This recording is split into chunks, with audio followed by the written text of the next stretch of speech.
আমি অঙ্কের দৈত্য।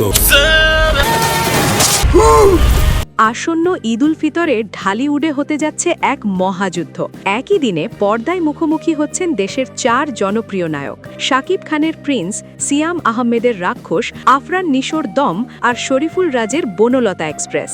সিনেমাগুলো মুক্তির আগেই সামাজিক যোগাযোগ মাধ্যমে শুরু হয়েছে ভক্তদের কথার লড়াই। কেউ বলছেন কিং খানের রাজত্ব এবারও অটুট থাকবে, আবার কেউ বলছেন এবারের ঈদ ঢালিউডের শীর্ষস্থানের হিসাব বদলে দিতে পারে। আসলেই কি তাই? চলুন বিশ্লেষণ করি। আমার সাথে যে ধান্দা করবে তার জন্য মিষ্টি।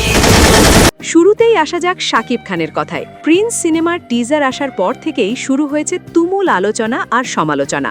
বিগ বাজেটের সিনেমা হওয়া সত্ত্বেও টিজারের কিছু অসঙ্গতি শাকিবিয়ানরাই মেনে নিতে পারছেন না।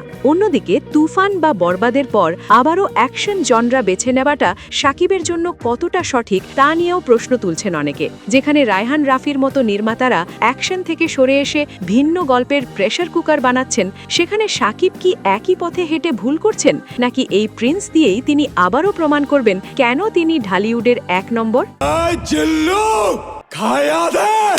ঠিক উল্টো চিত্র দেখা যাচ্ছে সিয়াম আহমেদের ক্ষেত্রে। রাক্ষস সিনেমার ট্রেলার প্রকাশের পর সিয়ামের লুক, সংলাপ আর অ্যাকশন দর্শকদের মুগ্ধ করেছে। চঞ্চল চৌধুরী বা ওমর সানির মতো তারকারাও তার প্রশংসা করছেন। অনেক ভক্ত মনে করছেন প্রিন্স যদি কোনো কারণে দর্শকদের প্রত্যাশা পূরণ না করতে পারে, তবে সিয়াম আহমেদই হতে পারেন এই ঈদের বাজিমাতকারী। সিয়াম কি পারবেন শাকিবের সিংহাসনে হানা দিতে? আজকে সারা রাত মদ খেয়ে ড্যাং ড্যাং করে নাচবো, আপনি নাচবেন? পিছিয়ে নেই শরীফুল রাজও। পরাণ বা হাওয়া দিয়ে নিজের জাত চিনিয়েছেন তিনি। এবার তানিম নূরের বনলতা এক্সপ্রেসে তাকে দেখা যাবে এক ভিন্ন রূপে। রাজের দিকে এখন নজর সব বড় বড় প্রযোজকদের। এই সিনেমাটি হিট হলে ঢালিউডের রাজের অবস্থা আরও শক্তিশালী হবে, তাতে কোনো সন্দেহ নেই। মুসলমান কা বাচ্চা! ছোট পর্দার সম্রাট থেকে বড় পর্দার আস্থার প্রতীক হয়ে ওঠা আফরান নিশো এবার আসছেন দম নিয়ে। সুরঙ্গ দিয়ে হইচই ফেলে দেওয়া নিশো এবার রেদোয়ান রনির সাথে কি জাদু দেখান তা দেখার অপেক্ষায় সবাই।